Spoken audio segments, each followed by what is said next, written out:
चलिए साथियों, एक नई शुरुआत करते हैं साइंस की रोमांचक यात्रा के साथ।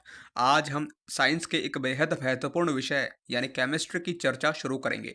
जैसा कि आप सभी को विदित है, आजकल के प्रतियोगी परीक्षाओं जैसे कि एसएससी, रेलवे और अन्य कॉम्पिटिटिव एग्जाम्स में कंसेप्चुअल क्वेश्चंस का इम्पोर्टेंस काफ़ी बढ़ गया है। इसी को ध्यान में रखते हुए यह सीरीज आपके लिए बेहद उपयोगी और लाभकारी साबित होगी। इस सीरीज में हम न केवल हर सब्जेक्ट को गहराई से समझ रहे हैं, बल्कि इसे सरल और रोचक तरीके से आपके सामने प्रस्तुत करेंगे। थियोरेटिकल कंसेप्चुअल जो भी कॉन्सेप्ट्स हैं, उन सभी पर ध्यान देंगे ताकि हर विषय को जड़ से समझा जा सके। हर टॉपिक को समझने के बाद में महत्वपूर्ण प्रश्नों और एमसीक्यूज की प्रैक्टिस करेंगे। ठीक है। और पिछले वर्षों में जो आए हुए प्रीवियस ईयर क्वेश्चंस हैं, उनका भी हम विश्लेषण करेंगे ताकि आप परीक्षा में आने वाले सवालों का सही अंदाजा लगा सकें। साथियों, याद रखें, सफलता उन्हीं को मिलती है जो सही दिशा में सही रणनीति के साथ मेहनत करते हैं। हर विषय को समझना और अभ्यास करना आपकी सफलता की कुंजी है। यह सफर बहुत शानदार होने वाला है। तो चलिए शुरू करते हैं केमिस्ट्री के फर्स्ट लेक्चर, जिसका नाम है मैटर यानी कि पदार्थ। तो सबसे पहले हम पदार्थ के बारे में जानेंगे। यहाँ देख सकते हैं कि प्राचीन भारतीय दर्शन के अनुसार सृष्टि की रचना 5 तत्वों से मानी जाती है। यानी कि कहें कि भारतीय दर्शन के अनुसार 5 तत्व हैं जिनकी सृष्टि की रचना मानी जाती है, जिनमें है हवा, पृथ्वी, आग, आकाश और पानी। ठीक है। अगर एक क्वेश्चन यहाँ से प्रीवियस ईयर में पूछा गया है कि इनमें से कौन सा ऐसा एलिमेंट है जो कि प्राचीन दर्शन भारतीय दर्शन के अनुसार नहीं है, तो उनमें अगर एयर, अर्थ, फायर, स्पेस और वाटर है, तो ये ही 5 जो है एलिमेंट्स हैं जो कि सृष्टि की रचना इनसे मानी गई है। चलिए बात करते हैं नेक्स्ट प्रॉपर्टीज ऑफ मैटर की, यानी पदार्थ की विशेषताएं। पदार्थ की विशेषताएं, इनको 3 तरह से कैटेगराइज किया गया है। कौन कौन से? स्पेस यानी स्थान, मोशन गति और अट्रैक्शन यानी कि आकर्षण बल। स्पेस की बात करें तो पदार्थ के अणुओं के बीच में एक निश्चित स्थान होता है। एक निश्चित स्थान होता है। ठीक है। इसका मतलब है कि हर पदार्थ में कुछ जगह होती है जिसमें उसके कण होते हैं। ठीक है। ये जगह आप देख रहे हैं, ये जगह होती है। मोशन की बात करें तो मोशन जो है वो पदार्थ के कण हमेशा गति में रहते हैं। ये कण कभी स्थिर नहीं रहते, बल्कि ये लगातार हलचल करते रहते हैं। ठीक है। चाहे वह ठोस हो, तरल हो या गैस हो।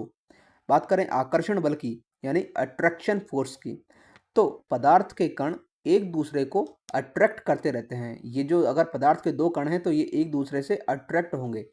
ठीक है। यह बल कणों के बीच होता है जो उन्हें एक साथ बनाए रखता है। ठीक है। यह बल पदार्थ की स्थिति और उसके रूप को प्रभावित करता है। चलिए नेक्स्ट देखते हैं पदार्थ की अवस्थाएं, यानी state of matter. State of matter की अगर बात करें तो यह यहाँ पर 4 तरह की अवस्थाएं होती हैं होने को, तो 5। कौन कौन सी? मेनली 3 हम पढ़ते हैं, सॉलिड, लिक्विड और गैस। लेकिन लेकिन अगर हम बात करें स्टेट ऑफ मैटर की, जो गैस के बाद की स्टेट है वो है प्लाज्मा और बोस आइंस्टीन। यहाँ देख सकते हैं आप, सॉलिड, लिक्विड, गैस। ठीक है। तो यहाँ पर अभी मैंने 3 स्टेट की बात की है। बात करते हैं सॉलिड की। अगर हम सॉलिड की बात करें तो यहाँ पर अगर हम देखें, हमने देखा था प्रीवियसली कि जो प्रॉपर्टीज ऑफ मैटर हैं उसमें सबसे फर्स्ट आता है स्पेस। तो स्पेस की अगर बात करें तो सॉलिड के जो ठोस पदार्थों में जो मॉलिक्यूल्स हैं, उनके बीच में बहुत ही कम माइन्यूट स्पेस होता है। आप कोई भी सॉलिड मटेरियल को उठाकर देख लीजिए, उनके बीच में उनके जो मॉलिक्यूल्स हैं उनके बीच में बहुत ही कम स्पेस देखने को मिलेगा। ठीक है। मोशन की अगर बात करें, पदार्थ की जो स्टेट है, प्रॉपर्टीज़ हैं पदार्थ की, प्रॉपर्टीज़ जो हैं उसके हिसाब से हमने 1 बाय 1 देखेंगे कि कौन सी स्टेट में किस प्रॉपर्टी के हिसाब से क्या प्रॉपर्टीज़ हैं। ठीक है, क्या कैरेक्टरिस्टिक्स हैं। ठीक। तो सॉलिड का हमने देखा कि स्थान जो है ये बहुत ही बहुत ही कम स्पेस होता है, जिसमें मॉलिक्यूल्स के बीच में बहुत ही कम स्पेस होता है। ठीक है। बात करते हैं मोशन की, तो पदार्थ के जो सॉलिड सॉलिड जो पार्टिकल्स हैं, सॉलिड पदार्थों में जो पार्टिकल्स हैं उनका मोशन बहुत ही कम होता है और यह एक जगह पर स्टेशनरी रहते हैं। क्या रहते हैं? एक जगह पर स्टेशनरी रहते हैं। ठीक है। अब बात करें आकर्षण बल की, प्रॉपर्टी के हिसाब से देखा जाए आकर्षण बल, तो इनमें जो उनके बीच में जो अट्रैक्शन फोर्स है, किसी भी ठोस सॉलिड मटेरियल के जो मॉलिक्यूल्स हैं उनके बीच में जो अट्रैक्शन फोर्स है वो काफ़ी मजबूत होता है, जो इन्हें एक दूसरे से जोड़कर रखता है। ठीक है। तो आप देख सकते हैं यहाँ पर यह आकर्षण बल काफ़ी उच्च होता है। ठीक है। अगर हम बात करें इनके कैरेक्टरिस्टिक्स की यानी विशेषताओं की, तो सॉलिड मटेरियल का एक डेफिनेट शेप होती है यानी निश्चित आकार होता है।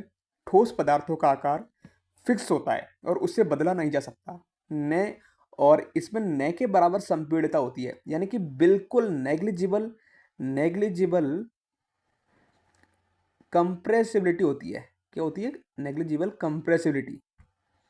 ठीक है। ठोस पदार्थों को संकुचित नहीं किया जा सकता, उन्हें दबाया नहीं जा सकता, कंप्रेस नहीं किया जा सकता।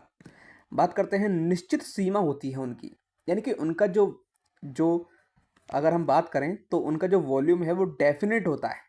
ठीक है। डेफिनेट होता है, एकदम निश्चित वॉल्यूम होता है। बात करें हाई गतिज ऊर्जा होती है उनकी, यानी कि हाई काइनेटिक एनर्जी होती है। हालांकि कणों की गति कम होती है लेकिन फिर भी उनमें कुछ जो गतिज ऊर्जा है वो काइनेटिक एनर्जी, जो हम कह सकते हैं काइनेटिक एनर्जी उच्च होती है। बात करें अगर जैसे कोई भी आप सॉलिड रॉड को ले लीजिए, एक आयरन की रॉड को ले लीजिए, अगर आप उसे गर्म करेंगे तो उसके अंदर के जो मॉलिक्यूल्स हैं वो काफ़ी तेज़ी से वाइब्रेट करेंगे। तो हम देखते हैं कि काइनेटिक एनर्जी भी इसमें हाई होती है। ठीक है। अब बात करें इसके अगर हाँ, लेकिन अगर हम काइनेटिक एनर्जी की बात करें तो इसमें ठोस पदार्थ के अणु वैसे तो बहुत धीरे-धीरे हिलते हैं। लेकिन फिर भी जैसे कि आप बर्फ़ को देखेंगे, बर्फ़ को अगर आप जैसे आप गर्म करेंगे तो वो पिघल करके पानी बन जाता है। क्यों? क्योंकि इसकी काइनेटिक एनर्जी जो इनके मॉलिक्यूल्स हैं, वो बहुत तेज़ी से अपने आप को मतलब वाइब्रेट करते हैं और जल्दी से पिघल जाती है बर्फ़। ठीक है। नेक्स्ट बात करते हैं लिक्विड की। ठीक है। लिक्विड की बात करें तो वही फर्स्ट प्रॉपर्टी देखते हैं इनके स्पेस को लेकर के। स्पेस, लिक्विड के जो मॉलिक्यूल्स हैं वो एक दूसरे से थोड़ी दूरी पर होते हैं। ठीक। सॉलिड में हमने बात की कि बिल्कुल एकदम पास पास होते हैं मॉलिक्यूल्स, यानी स्पेस बहुत ही कम होता है। लेकिन अगर सॉलिड के कंपेयर में देखें तो लिक्विड में स्पेस मीडियम होता है। क्या होता है? मीडियम। यानी जैसे हम पानी के अणु एक दूसरे से जुड़े होते हैं लेकिन उनमें थोड़ा सा अंतर होता है जिससे पानी को किसी भी आकार में ढाला जा सकता है। बात करें सेकंड प्रॉपर्टी की यानी कि गति की, तो द्रव के अणु मध्यम गति से चलते हैं। जैसे पानी में अणु आपस में रगड़ते हुए चलते हैं लेकिन पूरी तरह से स्टेबल नहीं रहते। जब आप पानी को हिलाते हैं तो पानी के कण आपस में घूमने लग जाते हैं। तो हम कह सकते हैं कि इनके बीच में जो मोशन है वो बहुत ही मध्यम होता है। बात करें थर्ड प्रॉपर्टी की यानी कि अट्रैक्शन फोर्स की, तो लिक्विड में अणु एक दूसरे को अट्रैक्ट करते हैं लेकिन ठोस पदार्थों की तुलना में थोड़ा कम अट्रैक्शन फोर्स से। जैसे दूध के अणु एक दूसरे को आकर्षित करते हैं पर इनका जो आकर्षण है उतना मजबूत नहीं होता जितना कि ठोस पदार्थों में होता है। ठीक। बात करें इनके कैरेक्टरिस्टिक की, तो ये इनके पास ability to change space shape होता है, यानी कि ये अपना रूप बदलने की क्षमता रखते हैं। कौन? लिक्विड। जैसे कि द्रव पदार्थ का जो आकार है वो स्टेबल नहीं होता, वह जिस कंटेनर में डाला जाता है उसका है वही रूप ले लेता है। जैसे पानी, तेल या दूध, इनका जो आकार है वो हमेशा बदलता रहता है क्योंकि इनका रूप कंटेनर के हिसाब से बदलता है। तो हम बात कर रहे थे लिक्विड की। तो लिक्विड की जो कैरेक्टरिस्टिक्स हैं वो कुछ ऐसी हैं कि ये एबिलिटी टू चेंज शेप, यानी कि हाँ ये रूप बदलने की क्षमता रखते हैं और इनका जो आयतन वो निश्चित होता है। और अगर हम बात करें कंप्रेसिबिलिटी की यानी संपीड़ितता की, तो लिक्विड को थोड़ा सा कंप्रेस किया जा सकता है लेकिन यह ठोस से कहीं ज़्यादा संकुचित होता है। जैसे एक पाइप में पानी दबाने से उसकी गति प्रभावित हो सकती है लेकिन बहुत अधिक कंप्रेस नहीं होता है। ठीक है। अब बात करते हैं नेक्स्ट गैस की। गैस की अगर फर्स्ट प्रॉपर्टी देखें तो इसका जो प्लेस है वो, यानी कि इनके जो मॉलिक्यूल हैं वो एक दूसरे से बहुत दूर होते हैं, यानी इनके बीच बहुत अधिक स्पेस होता है। गैस के अणु चारों ओर फैलते हैं, गैस के अणु चारों ओर फैल जाते हैं। जैसे कि आपने एक स्प्रे अगर छिड़कते हैं रूम में, तो आपने देखा होगा कि उसकी जो फ्रेग्रेंस है वो काफ़ी दूर दूर तक फैल जाती है। क्यों? क्योंकि इनकी जो मॉलिक्यूल्स हैं वो काफ़ी दूर दूर होते हैं और इनके बीच में बहुत अधिक स्पेस होता है। जैसे हवा में ऑक्सीजन और नाइट्रोजन के अणु बहुत दूर दूर होते हैं। बात करते हैं गति यानी मोशन की, तो गैसों के मॉलिक्यूल्स बहुत तेज गति से चलते हैं। ये मॉलिक्यूल लगातार इधर उधर दौड़ते रहते हैं और आपस में टकराते रहते हैं। जैसे हवा में ताजगी का एहसास हम तब करते हैं जब हवा तेज चलती रहती है। क्यों? क्योंकि गैस के कण जो है वो तेजी से फैलते हैं। बात करें आकर्षण बल की, तो गैस के अणुओं के बीच में अट्रैक्शन फोर्स बहुत कम होता है। ठीक है? यानी ये मॉलिक्यूल एक दूसरे को बहुत कम आकर्षित करते हैं और इसलिए गैस को किसी भी आकार में फैलने का पूरा मौका मिल जाता है। जैसे हवा में गैसों के अणु बहुत स्वतंत्र रूप से चलते हैं क्योंकि उन पर एक दूसरे को आकर्षित करने वाला बल बहुत ही कमजोर होता है। अगर बात करें इनके कैरेक्टरिस्टिक की, तो फर्स्ट कैरेक्टरिस्टिक वही आती है कि ये शेप चेंज कर सकते हैं, यानी गैसों का आकार निश्चित नहीं होता है, स्थिर नहीं होता है। यह किसी भी कंटेनर में फैल करके उसका आकार अपना लेती है। जैसे अगर आप एक गुब्बारे में हवा भरते हैं, अगर आप गुब्बारे में एक हवा भरते हैं, तो वह गुब्बारा हवा के आकार के हिसाब से फैल जाता है। इनका कोई डेफ़िनिट वॉल्यूम नहीं होता, वॉल्यूम जो है वो डेफ़िनिट नहीं होता है, ठीक है? गैस का वॉल्यूम कंटेनर के आकार के अनुसार बदलता रहता है। जैसे एक बंद कमरे में हवा का आयतन कमरे के आकार पर डिपेंड करता है। कंप्रेसिबिलिटी की बात करें तो गैस को बहुत आसानी से कंप्रेस किया जा सकता है। जैसे हवा को किसी बर्तन में बंद करके और उसका आकार घटा सकते हैं, ठीक है? तो एग्जाम्पल के तौर पर देखें तो हवा, ऑक्सीजन, कार्बन डाइऑक्साइड ये सभी गैसें हैं जो फैलकर किसी भी रूप में आ सकती है और इनका आकार बदल सकते हैं। अब नेक्स्ट देखते हैं तापमान का प्रभाव यानी इफेक्ट ऑफ टेम्परेचर। जब जब तापमान बढ़ता है, जब जब तापमान बढ़ता है, टेम्परेचर बढ़ता है, तो पार्टिकल्स पर कई प्रभाव पड़ते हैं। यहाँ पर हम समझते हैं कि तापमान बढ़ने से क्या होता है।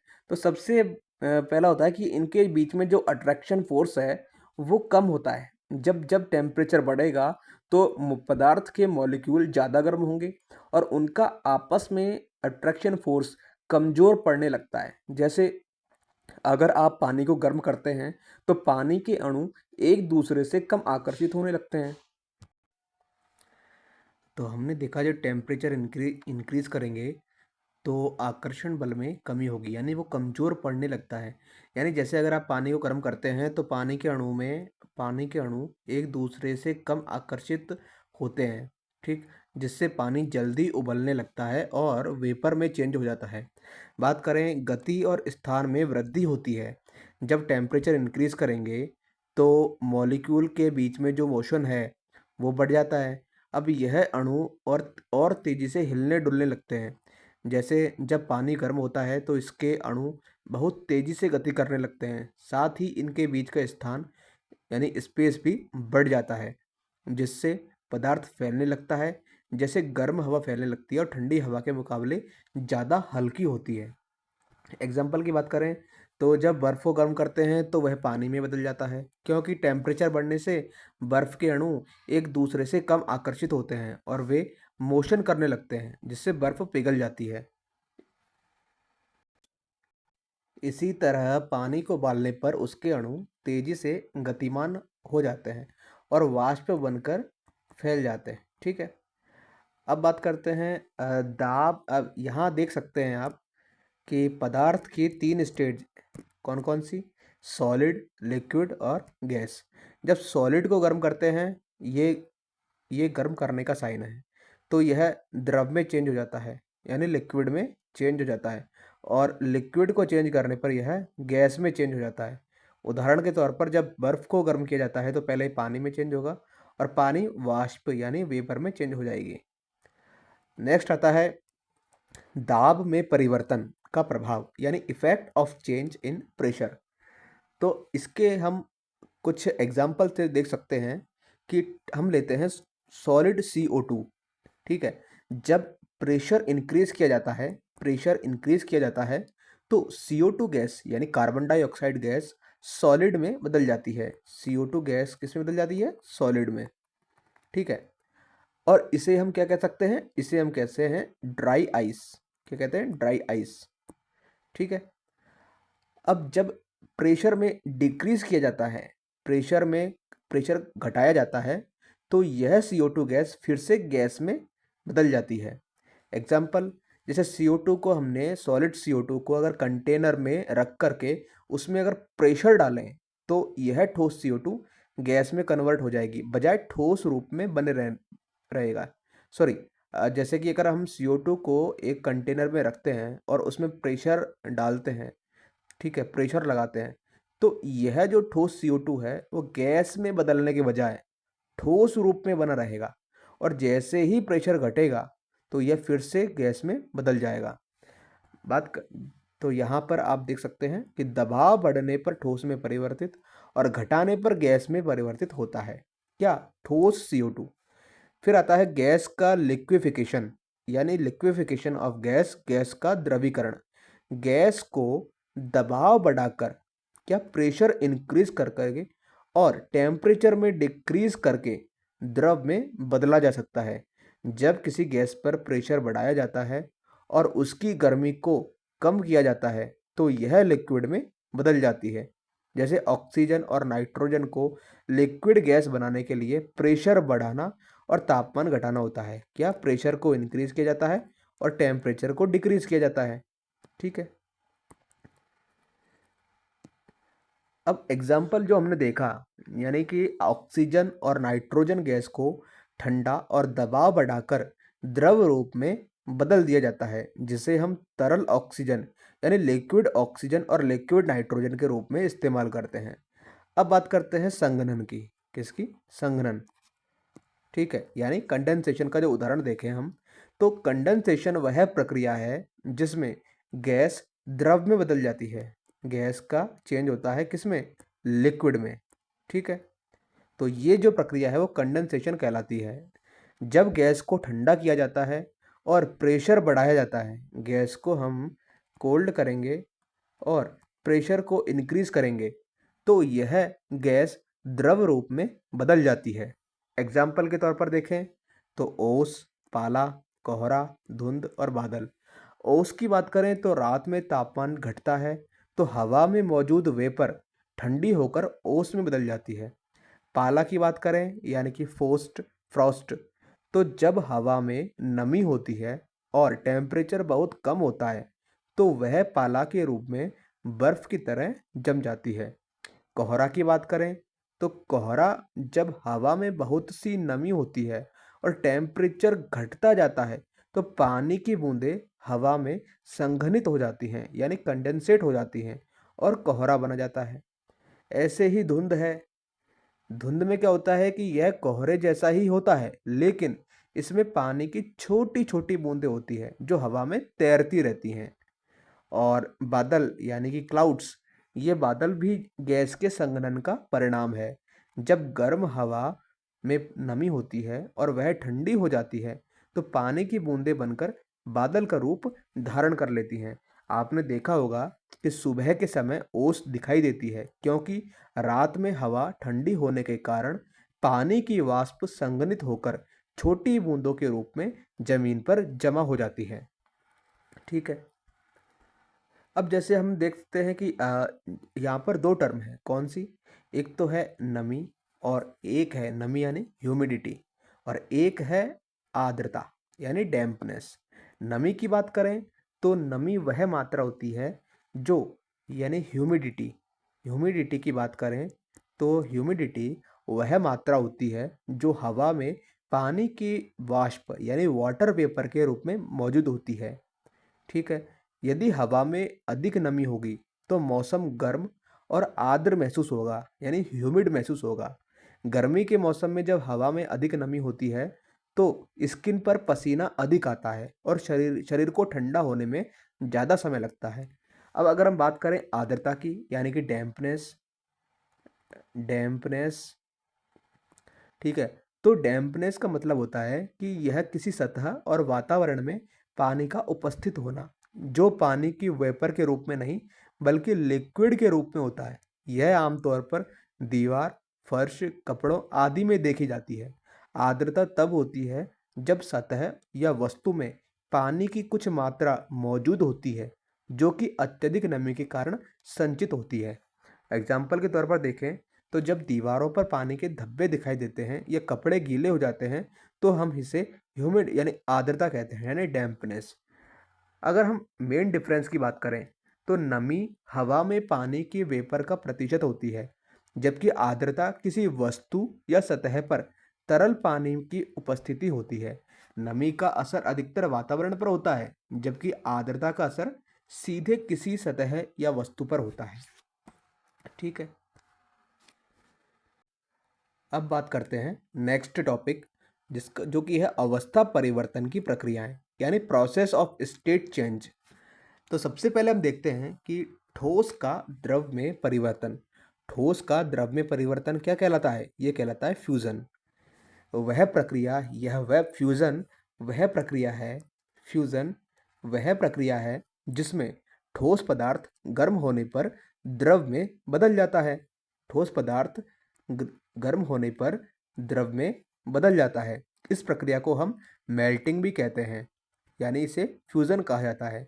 एग्जाम्पल के तौर पर देखें तो सॉलिड यानी बर्फ़ जो है वो सॉलिड स्टेट में रहती है, और जब बर्फ़ को गर्म हो किया जाता है तो यह लिक्विड में बदल जाती है। फिर आता है फ्रीजिंग। अगर जिस प्रक्रिया में लिक्विड ठोस में कन्वर्ट होता है तो उसे हम क्या बोलते हैं? फ्रीजिंग, यानी जमना। फ्रीजिंग वह प्रक्रिया है जिसमें द्रव पदार्थ ठंडा होने पर ठोस रूप में बदल जाता है। किसमें? ठोस रूप में बदल जाता है। इसे ठंडा होकर जमना भी कहते हैं। उदाहरण के तौर पर देखें तो लिक्विड यानी पानी जब बहुत ठंडा होता है तो वह सॉलिड में बदल जाता है। फिर आता है फिर जो वह स्टेट जिसमें लिक्विड गैस में चेंज होती है तो उसे क्या बोलते हैं? वेपोराइजेशन। यानी वेपोराइजेशन वह प्रक्रिया है जिसमें लिक्विड पदार्थ गर्म होने पर गैस में बदल जाता है।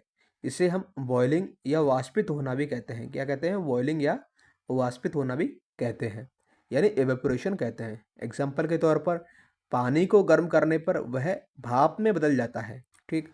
फिर आता है गैस, वह प्रक्रिया जिसमें गैस जो है वो द्रव में चेंज होता है, तो इसे हम बोलते हैं कंडेंसेशन यानी संघनन। संघनन वह प्रोसेस है जिसमें गैस ठंडी होकर लिक्विड में बदल जाती है। ठीक है। इसे कूलिंग भी कहा जाता है। जब भाप यानी जो वेपर है, जब भाप है यानी जो गैस की फॉर्म में होती है वो ठंडी होती है तो वह लिक्विड में बदल जाती है। जैसे नहाने के बाद आपने देखा होगा कि अगर शीशा लगा हुआ है वॉशरूम में तो वहाँ पर गर्म पानी से नहाने पर तो वेपर भाप जमा हो जाती है, लेकिन कुछ देर बाद वहाँ पानी रिसता हुआ दिखाई देता है, तो इसे हम बोलते हैं कंडेंसेशन। यानी कि वह जो गैस बनी है तो वह लिक्विड की फॉर्म में चेंज हो जाती है। अब आता है वह प्रक्रिया जिसमें ठोस गैस में कन्वर्ट होता है। जहाँ ठोस गैस में कन्वर्ट होता है उसे हम बोलते हैं ऊर्ध्वपातन यानी सब्लिमेशन प्रोसेस। इसमें ठोस पदार्थ बिना द्रव रूप में बदले सीधे गैस में कन्वर्ट हो जाता है, जैसे कि ठोस CO2। कौन सा? Solid CO2। Solid CO2। इसमें इसे हम सूखा बर्फ भी बोलते हैं। क्या बोलते हैं? Dry ice. ड्राई आइस जो कि बिना द्रव रूप में बदले सीधे गैस में बदल जाता है। ठीक है। अब लास्ट आता है कि वह प्रक्रिया जो कि गैस से ठोस में कन्वर्ट होती है, इसे हम बोलते हैं डिपोजिशन यानी कि जमाव। इसमें क्या होता है कि गैस बिना लिक्विड रूप में चेंज हुए सीधे ठोस में बदल जाती है। इसे सब्स्टिट्यूशन या डिपोजिशन भी कहा जाता है। बर्फ के जो छोटे छोटे क्रिस्टल होते हैं वो हवा में मौजूद पानी की वाष्प से सीधे ठोस के रूप में जम जाते हैं। ठीक है। तो हमने देखा कि जो ठोस का द्रव में चेंज होना फ्यूजन कहलाता है। ठीक है। द्रव का ठोस में चेंज होना फ्रीजिंग कहलाता है। द्रव का गैस में चेंज होना वेपोराइजेशन होता है। गैस का द्रव में चेंज होना कंडेंसेशन होता है। ठोस का गैस में चेंज होना सब्लिमेशन और गैस का ठोस में चेंज होना डिपोजिशन।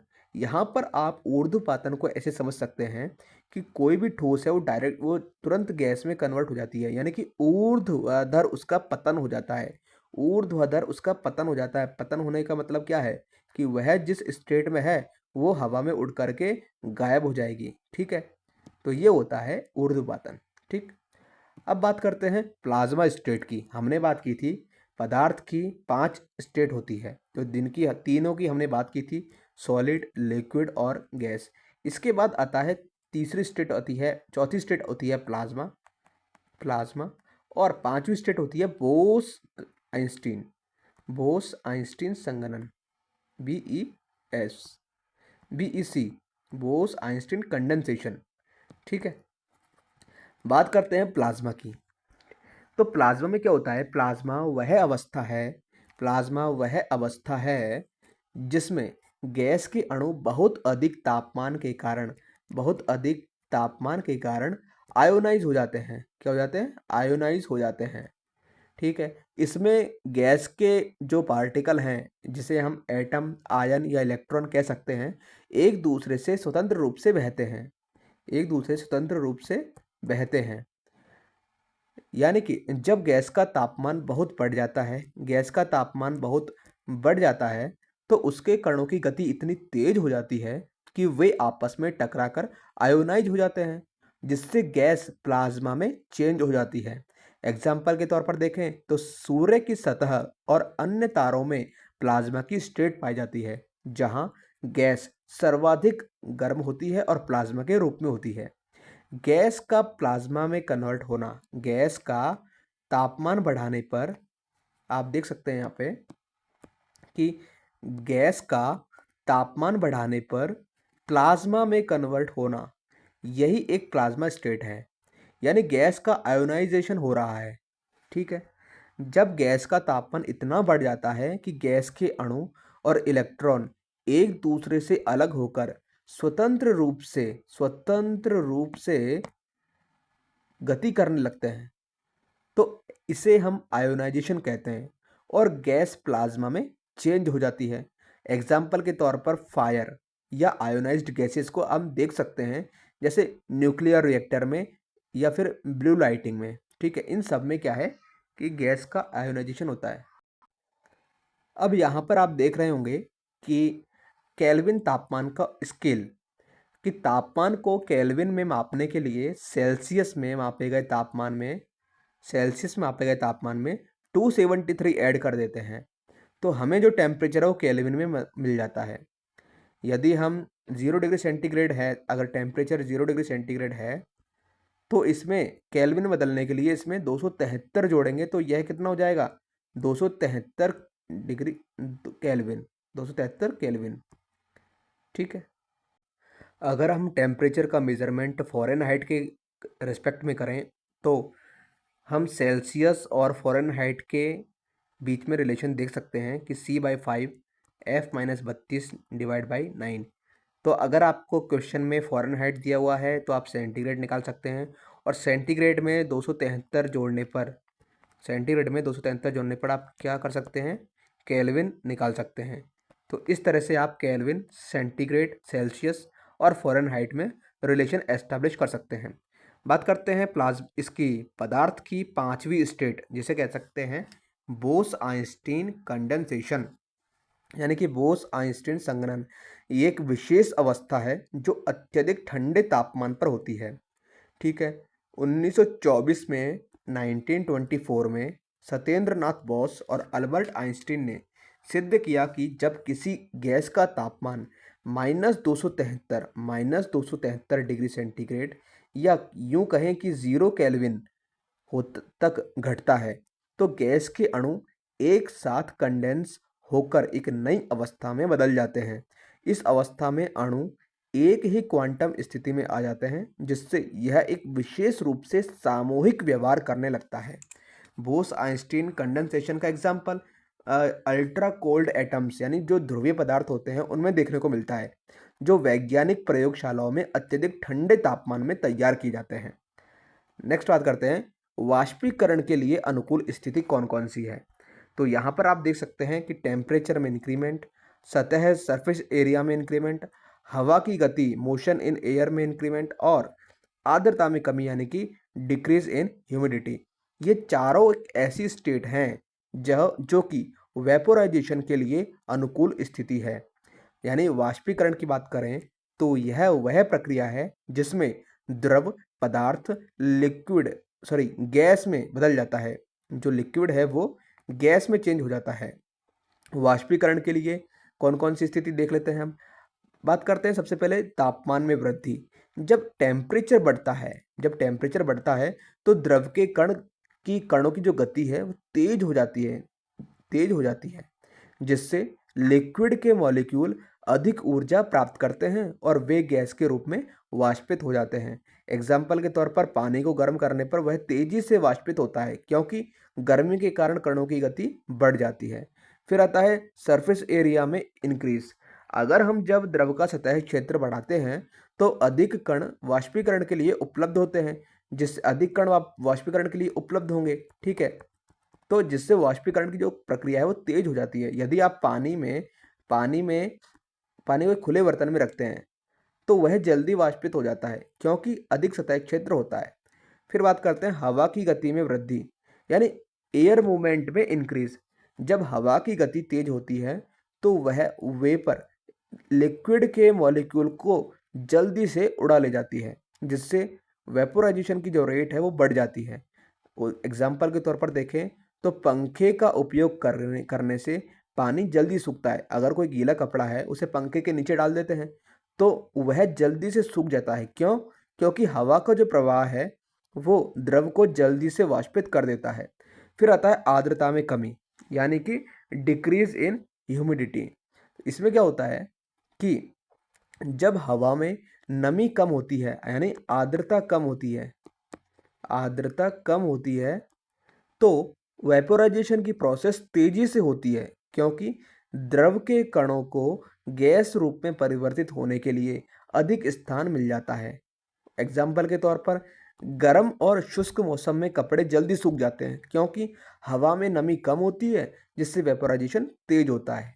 ठीक है, तो ये कुछ चारों स्थितियां हैं जिससे कि वेपोराइजेशन में अनुकूल प्रभाव छोड़ती हैं। अब बात करते हैं द्रव्यों का रासायनिक वर्गीकरण यानी केमिकल क्लासिफिकेशन ऑफ मैटर। तो सबसे पहले बात करते हैं मैटर की। मैटर जो है वह सब कुछ है जो स्थान घेरता है। क्या घेरता है? स्थान घेरता है और जिसका द्रव्यमान होता है। ठीक है, द्रव्य को मुख्यतः दो श्रेणियों में बांटा जाता है। कौन कौन से? एक तो प्योर सब्सटेंस यानी शुद्ध पदार्थ और एक है मिक्सचर।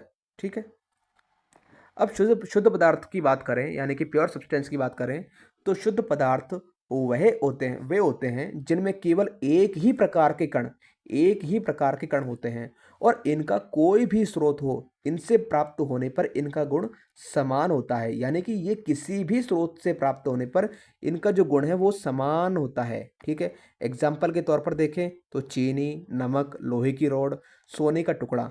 आप इनके कोई भी कण को उठाकर देख लीजिए, इनके हर एक जगह पर कण आपको समान मिलेंगे। क्यों? क्योंकि इनके जो स्रोत हैं वो सेम होते हैं। इनके जिससे ये जहाँ से भी प्राप्त होते हैं ये समान गुण रखते हैं। अब अगर हम बात करें टू द पॉइंट स्पेसिफिकेशंस की तो एक ही प्रकार के अणु या कण होते हैं, एक समान गुण रखते हैं और इनकी जो रासायनिक संरचना है वो स्थिर होती है। ठीक है, अब बात करते हैं मिक्सचर की। मिक्सचर में क्या होता है कि दो या दो से अधिक विभिन्न पदार्थों का भौतिक संयोजन होता है। क्या होता है? भौतिक संयोजन होता है जिनका एक समान संगठन नहीं होता है। मिश्रण में पदार्थों के गुण बदलते नहीं हैं बल्कि वे अपनी पहचान बनाए रखते हैं। एग्जाम्पल के तौर पर देखें यानी विशेषताएं देखें इनकी तो इसमें विभिन्न प्रकार कण होते हैं। मिश्रण के घटक आसानी से अलग किए जा सकते हैं और इनका जो कंपोनेंट्स हैं यानी संगठन है वो एक समान नहीं होता है। एग्जाम्पल के तौर पर नींबू पानी, आप देख सकते हैं उसमें नींबू, अगर हम पानी में नींबू मिलाते हैं तो साफ साफ एक तरीके से ये एक फिजिकल संयोजन है, भौतिक संयोजन है। ठीक है, पानी में रेत, आप रेत को पानी से आसानी से अलग कर सकते हैं।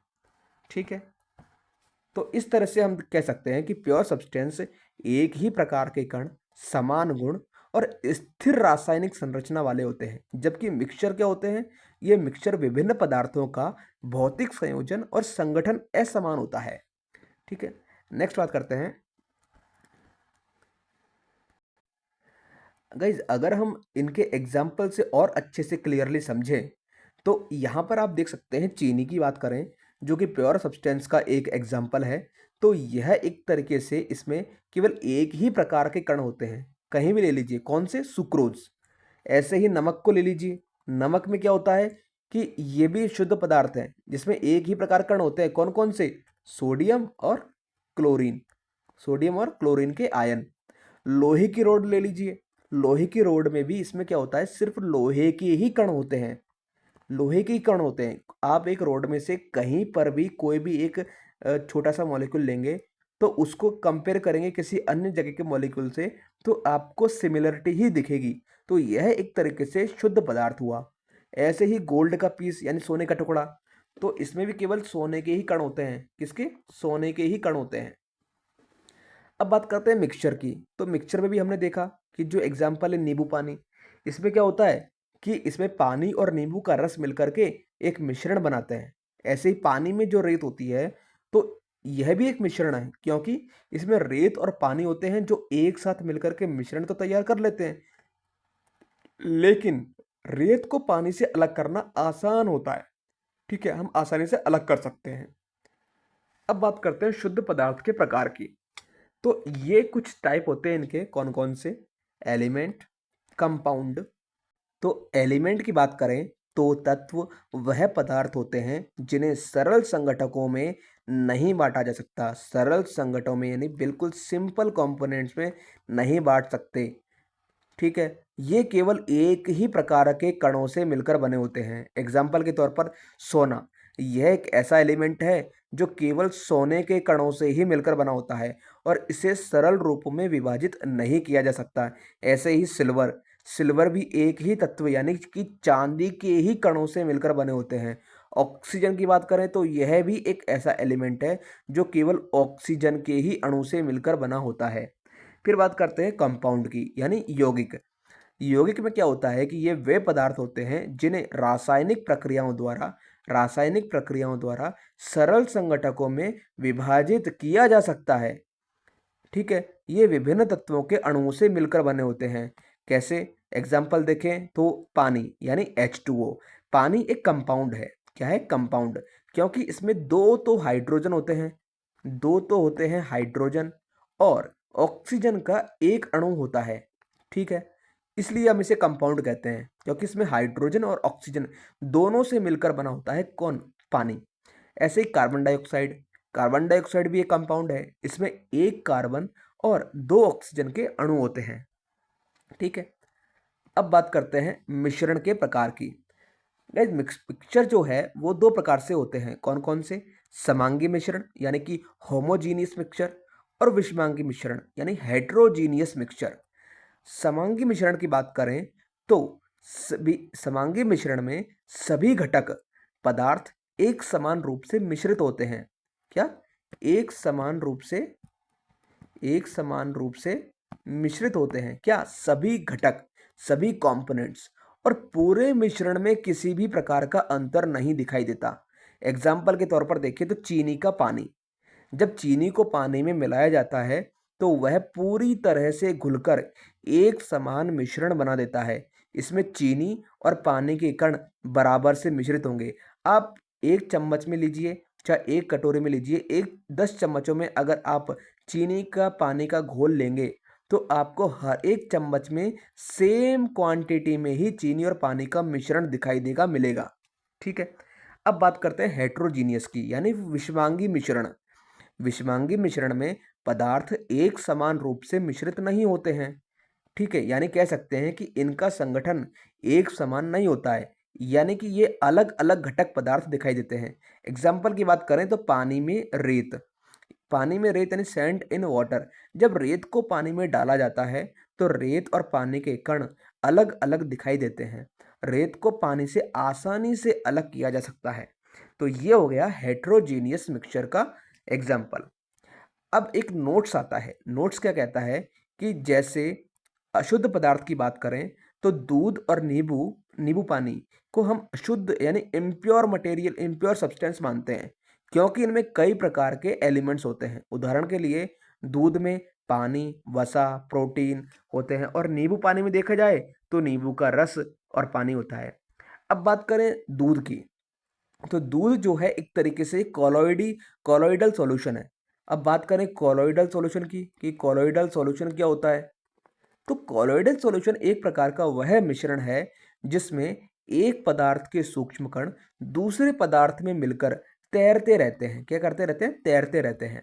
इन कणों का आकार अत्यंत सूक्ष्म होता है और ये एक दूसरे से पूरी तरह अलग नहीं होते हैं, बल्कि बिखरे हुए होते हैं। कॉलॉइड्स में एक पदार्थ जो कि डिस्परेज फेज कहते हैं और दूसरे पदार्थ जो कि डिस्पर्सर मीडियम कहते हैं, मीडियम, तो में फैला होता है। अगर हम बात करें इनकी प्रॉपर्टी की, तो कणों के आकार को देखें तो कॉलॉइड्स में जो कण हैं उनके आकार बहुत ही छोटे होते हैं। आमतौर पर देखा जाए तो 1 से 1000 नैनोमीटर तक होते हैं। ठीक है, इन कणों को साधारण दृष्टि से नहीं देखा जा सकता। इनका जो सरफेस एरिया होता है बहुत अधिक होता है, इसलिए एक बड़ी मात्रा में पदार्थ को घेरे रखते हैं। इनमें टिंडल इफेक्ट होता है। कौन सा इफेक्ट होता है? Tyndall effect. हम बात कर रहे हैं कॉलॉइडल सॉल्यूशन की, तो इनमें होता है टिंडल इफेक्ट। टिंडल इफेक्ट क्या होता है कि कॉलॉइडल सॉल्यूशन पर जब हल्की सी रोशनी डाल दी जाती है तो कणों की उपस्थिति के कारण एक रास्ता दिखाई देता है।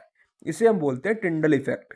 ठीक है, और इनकी जो मिश्रण का जो स्थायित्व बना रहता है, कॉलॉइडल सॉल्यूशन स्टेबल होते हैं और इनके मॉलिक्यूल्स की जो स्थिति है वो समय के साथ बदलती नहीं है। और ट्रांसपेरेंसी होती है इनमें, कि यानी कि ये पारदर्शी नहीं होते हैं, बल्कि इनमें हल्की मटमैली धुंध या बादल जैसा दिखाई देता है। अब कॉलॉइडल सॉल्यूशन की बात करें तो कॉलॉइडल सॉल्यूशन जो है वो, उसका जो सबसे बेस्ट एग्जांपल है वो है मिल्क। ठीक है, मिल्क। मिल्क में क्या होता है? पानी, वसा, प्रोटीन के सूक्ष्म कण होते हैं जो एक दूसरे में फैलकर कॉलॉइडल सॉल्यूशन बनाते हैं। आपने देखा होगा कि दूध में जो प्रोटीन हम देख सकते हैं क्या? नहीं देख सकते। वसा देख सकते हैं? नहीं देख सकते। तो जो छोटे छोटे सूक्ष्म कण होते हैं ये आंखों से नहीं दिखाई देते, लेकिन ये होते जरूर हैं। किसमें? मिल्क में। तो हम कह सकते हैं कि कॉलॉइडल यानी कि मिल्क जो है वो एक तरीके से कॉलॉइडल सॉल्यूशन है। यानी कि इसमें कई एक एक ही प्रकार का जो मिश्रण होता है, लेकिन इसमें एक पदार्थ के सूक्ष्म कण दूसरे पदार्थ में मिलकर उनके ऊपर तैरते रहते हैं। ठीक, तो समझ में आ गया कि दूध एक तरीके से एक प्रकार का कॉलॉइडल सॉल्यूशन है। ठीक, तो गाइज यहाँ हमारा हुआ कंप्लीट मैटर के बारे में, कंप्लीट चैप्टर का जो एक्सप्लेनेशन है। मैंने पूरे अच्छे एग्जाम्पल के साथ और हर एक टॉपिक को क्लियरली यहाँ पर अच्छे से समझाया है। आई होप कि आपको ये लेक्चर समझ में आया होगा और अच्छा लगा होगा। अगर आपको ये लगे कि यहाँ जो लेक्चर हम डिस्कस कर रहे हैं ये आपके समझ में आ रहा है, तो आप इस चैनल को सब्सक्राइब करके आप इस चैनल से जुड़ सकते हैं। और साथ ही जो भी आने वाली टॉपिक से आने वाले लेक्चर्स हैं, सभी चैप्टर्स के पूरा केमिस्ट्री, पूरा साइंस और उसके बाद में पूरी जीके, ये मेरी गारंटी है कि मैं इस चैनल पर अपलोड करूंगा एकदम टू द पॉइंट और एग्जाम ओरिएंटेड कंटेंट के साथ। तो चलिए अब बात करते हैं प्रीवियस ईयर क्वेश्चंस की, जो कि प्रैक्टिस टेस्ट के माध्यम से हम समझेंगे कि कौन कौन से कैसे कैसे क्वेश्चंस इस चैप्टर से बनते हैं। तो चलिए बात करते हैं क्वेश्चन नंबर 1 की। निम्नलिखित में से कौन सा ठोस की विशेषता है? Which of the following is the property of solid? तो आप देख सकते हैं इसमें चार चार ऑप्शंस हैं, लेकिन ज़्यादा टाइम ना वेस्ट करते हुए मैं डायरेक्ट आपको ऑप्शन बताऊंगा कि इसका जो आंसर है वो है डेफिनेट आकार का होता है। कौन सा होता है? डेफिनेट शेप होती है इसमें। ठीक है, option number 1 is the right answer. आप देख सकते हैं कि सॉलिड की सबसे बड़ी विशेषता यह होती है कि इसका आकार और हमेशा एक जैसा रहता है। यानी इसका मतलब है कि ठोस पदार्थ को हम अपनी इच्छा अनुसार आकार में नहीं बदल सकते। एग्जाम्पल के तौर पर एक पत्थर या लकड़ी का टुकड़ा हमेशा अपना आकार बनाए रखता है, चाहे आप उसे कितना ही दबाएं या कितना ही घुमा लें। जब हम पानी या हवा की बात करते हैं तो उनका आकार तो बदल जाता है, लेकिन ठोस में ऐसा नहीं होता है। ठोस पदार्थों का आकार निश्चित रहता है। सोचिए जैसे हम एक किताब का आकार है हमेशा एक जैसा ही दिखाई देता है, चाहे कभी भी उसे खोल के देख लो। क्यों? क्योंकि वो एक सॉलिड रूप में है। ठीक है, अच्छा बात करें हम सॉलिड की, तो इसकी और कौन कौन सी विशेषताएं हैं? कि एक तो इनका डेफिनेट शेप हो गया, ठीक है, यानी कि निश्चित आकार हो गया। इनका वॉल्यूम भी निश्चित होता है, क्या वॉल्यूम भी इनका निश्चित होता है। इनमें लो कंप्रेसिबिलिटी होती है, लो कंप्रेसिबिलिटी होती है, ठीक है, यानी कि संपीड़ितता बहुत ही कम होती है, इनको आसानी से दबाया नहीं जा सकता, ठीक है। इनके अंदर हाई अट्रैक्टिव फोर्स होता है, जो अट्रैक्शन फोर्स होता है, अट्रैक्शन फोर्स जो होता है वो बहुत ज़्यादा होता है। इनके जो मॉलिक्यूल हैं उनके बीच में आकर्षण बल बहुत ही मजबूत होता है, ठीक है। इनके अंदर जो मॉलिक्यूल्स है उनके अंदर जो लो मोबिलिटी होती है यानी लो मोशन होता है, ठीक है, गति कम होती है। ठोस पदार्थों के कणों की गति बहुत ही कम होती है, वे अपनी जगह पर स्टेबल रहते हैं, केवल थोड़ी बहुत कंपन करते हैं बस, ठीक है। और अगर हम बात करें टेम्परेचर के इफेक्ट की, तो टेम्परेचर बढ़ाने पर ठोस पदार्थ फैल सकते हैं, ठीक है, लेकिन उनका आकार बहुत अधिक बदलता नहीं है। ओके, नेक्स्ट क्वेश्चन की बात करते हैं कि निम्नलिखित में से किस अवस्था में अणुओं के बीच बल सबसे कमजोर होता है। तो ये होता है गैसों के अणुओं के बीच में। गैसों के अणुओं के बीच में जो आकर्षण बल है वो बहुत ही कमजोर होता है। क्यों? क्योंकि इनके बीच में जो मॉलिक्यूल्स होते हैं, मॉलिक्यूल्स के बीच में डिस्टेंस बहुत अधिक होती है। गैसों में अणुओं के बीच में बहुत अधिक दूरी होती है। यह दूरी इतनी बड़ी होती है कि अणु एक दूसरे से अट्रैक्ट नहीं हो पाते। गैस के मॉलिक्यूल इंडिपेंडेंटली रूप से चलते रहते हैं और उनकी गति जो है वो बहुत तेज होती है। इनमें हाई एनर्जी होती है, किनमें? गैस के जो मॉलिक्यूल है इनमें जो एनर्जी होती है बहुत ही हाई होती है, ठीक है। क्योंकि हम कह सकते, या फिर हम ऐसे कह सकते हैं कि गैसों के मॉलिक्यूल में काइनेटिक एनर्जी बहुत अधिक होती है, जिससे वे एक दूसरे से टकराकर दूर दूर रहते हैं। जब मॉलिक्यूल ज़्यादा स्पीड में होते हैं तो उनका एक दूसरे का जो अट्रैक्शन है, अट्रैक्शन करने का जो समय ही नहीं मिल पाता उनको, जिससे कि आकर्षण बल जो है वो कमज़ोर हो जाता है, ठीक है। और ये नेचर स्टेट में, इनकी जो नेचर स्टेट है वो फ्रीली होती है, यानी फ्रीली मूव करते रहते हैं। जब आप किसी गैस को हम प्रेशराइज करते हैं तो उसके जो मॉलिक्यूल हैं वो एक दूसरे के पास आते हैं, क्योंकि बाहर से दबाव डाला जाता है। लेकिन जब प्रेशर हटा दिया जाता है तो गैस फिर से फैल जाती है, फिर से स्प्रेड हो जाती है और मॉलिक्यूल एक दूसरे से दूर हो जाते हैं। इसका मतलब है कि गैस के अणुओं के बीच में जो आकर्षण बल है वो बहुत ही कम होता है और उससे फैलने की अनुमति देता है। नेक्स्ट क्वेश्चन की बात करते हैं।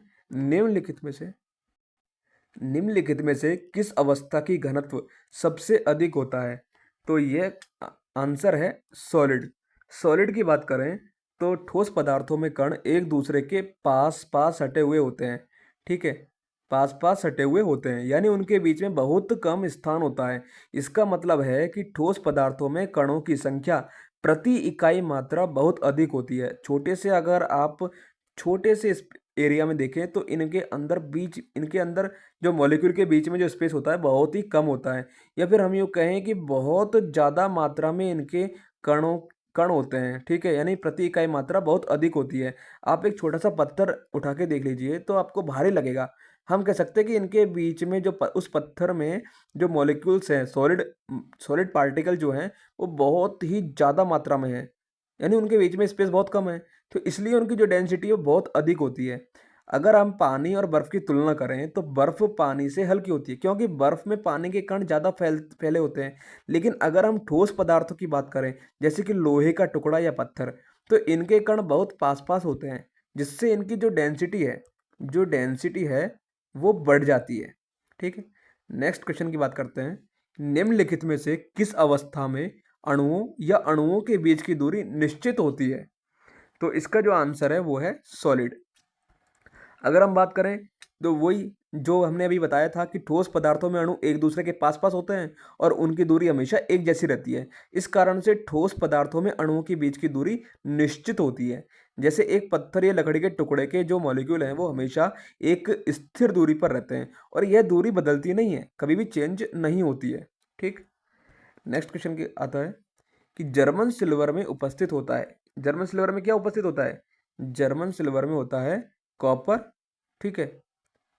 तो अगर हम बात करें कि कौन कौन से इसमें सब्सटेंस होते हैं, कॉपर, जिंक और निकेल, ठीक है। नेक्स्ट क्वेश्चन आता है, निम्नलिखित में से कौन सा भौतिक परिवर्तन है?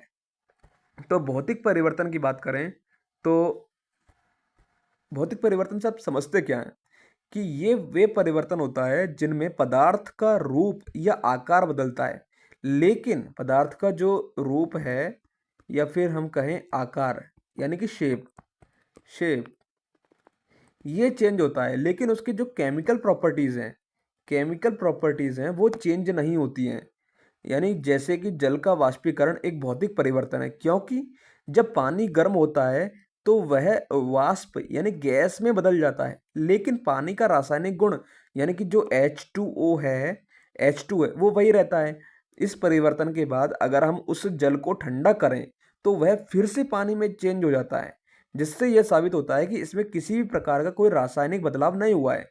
यानी जब हम पानी को गर्म करते हैं तो वह वेपर में चेंज हो जाती है, लेकिन पानी की पहचान तो H2O से ही है ना, कि H2O वैसी की वैसी रहती है। हम इसे फिर से ठंडा करके पानी में बदल सकते हैं। तो यह एक प्रकार का भौतिक परिवर्तन है। ठीक, तो इवेपोरेशन ऑफ वाटर एक तरीके से इसका एग्जाम्पल ले दे सकते हैं। ठीक है, और आप इसके जो अपार्ट में जितने भी एग्जाम्पल है, जैसे लोहे का जंग लगना, ये केमिकल चेंज है। ठीक है, रासायनिक परिवर्तन है। लकड़ी का जलना भी रासायनिक परिवर्तन है। खाने का पचना ये भी एक रासायनिक परिवर्तन है। यानी इनमें रिवर्स प्रोसेसिंग नहीं हो सकती, लेकिन इसमें रिवर्सिंग हो सकती है। कैसे? कि जो भी वाटर के वेपर बने हैं हम उन वेपर से वाटर बना सकते हैं। ठीक, तो यानी उनका जो रूप है और स्टेट है, उनका जो रूप है और जो शेप है वही चेंज हुआ है, और कोई केमिकल चेंज नहीं हुआ है। अब बात करें, एलपीजी एक मिश्रण है किसका? ब्यूटेन और प्रोपेन का। एलपीजी जो है वो ब्यूटेन और प्रोपेन दो गैसों से मिलकर बनी होती है। यह गैस रसोई में खाना पकाने के लिए इस्तेमाल की जाती है। जब ब्यूटेन और प्रोपेन को एक साथ मिलाकर प्रेशराइज किया जाता है तो वे लिक्विड रूप में चेंज हो जाती है। किस में चेंज होती है? लिक्विड में। तो हम कह सकते हैं कि जो गैस है वो लिक्विड फॉर्म में भरी हुई होती है। किसमें? सिलेंडर में। तो जैसे ही हम चूल्हे पर खाना पकाते समय जो एलपीजी गैस का इस्तेमाल करते हैं, तो ये ब्यूटेन और प्रोपेन गैस का जो मिश्रण होता है, ये पहले तो सिलेंडर में बस बंद होती है, लेकिन जब गैस को जलाते हैं तो फिर यह गैस जो है वो बाहर निकल जाती है। किसमें? गैस की फॉर्म में। ठीक है, नेक्स्ट क्वेश्चन की बात करते हैं। पानी को उबालने का बिंदु फ़ारेनहाइट में कितना होता है? तो पानी का जो उबालने का बिंदु है वो होता है 212 डिग्री फ़ारेनहाइट। ठीक, और मैंने जो आपको अभी जो बताया था फॉर्मूला, ठीक है, उस हिसाब से भी अगर आप देखें तो आप फ़ारेनहाइट, पानी कहाँ कब उबलता है? पानी उबलता है 100 डिग्री सेंटीग्रेड पर। ठीक है, तो फ़ारेनहाइट का जो फॉर्मूला है वो है, तो फ़ारेनहाइट और सेल्सियस का जो रिलेशन है वो होता है C/5 divide equal to F-32 divide by 9। तो अगर आप यहाँ पर C की जगह 100 रखेंगे, हमें हमें पता है कि जो पानी जो है वो 100 डिग्री सेंटीग्रेड पर उबल जाता है, तो हमें लेकिन निकालना किस में? फ़ारेनहाइट में। तो 100 divide by 5 equal to F-32 divide by 9। तो ये हो जाएगा कितना? 20। और इसको क्रॉस मल्टीप्लाई करेंगे तो 180, 180 में 32 जोड़ेंगे, ऐड करेंगे, तो ये कितना हो जाएगा? 212 डिग्री फ़ारेनहाइट। तो answer is the 212 degree Fahrenheit. किसका? पानी उबालने का बिंदु। नेक्स्ट क्वेश्चन आता है, नमक और चीनी का मिश्रण किस रूप में जाना जाता है? तो नमक और चीनी के मिश्रण को देखें तो यह हेट्रोजीनियस मिक्सचर है। किसका? हेट्रोजीनियस। हेट्रोजीनियस मिक्सचर मैंने आपको बताया था कि यह ऐसा मिश्रण जिसमें अलग अलग पदार्थ साफ साफ दिखाई दें और उनका जो कंपोजिशन है यानी संगठन है, उनका जो कंपोजिशन है वो एक समान न हो।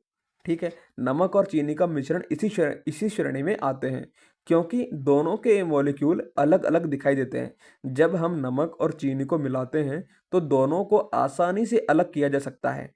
यह मिश्रण एक समान नहीं होता है, इसलिए हम इसे विषम मिश्रण कहते हैं। क्या कहते हैं? विषम। ठीक, नेक्स्ट क्वेश्चन आता है, सामान्यतः पदार्थों की अवस्थाओं का भौतिक वर्गीकरण कौन सी अवस्था को शामिल नहीं करता है? तो भौतिक स्टेट में यानी कि फिजिकल स्टेट में चार तरह के परिवर्तन होते हैं। कौन कौन से? ठोस, द्रव और गैस। यानी कह सकते हैं तीन परिवर्तन मुख्यतः होते हैं। कौन कौन से? सॉलिड, लिक्विड और गैस। सॉलिड में जैसे आप देखेंगे कि लकड़ी, पत्थर, लिक्विड में पानी और दूध, और गैस में हवा और ऑक्सीजन।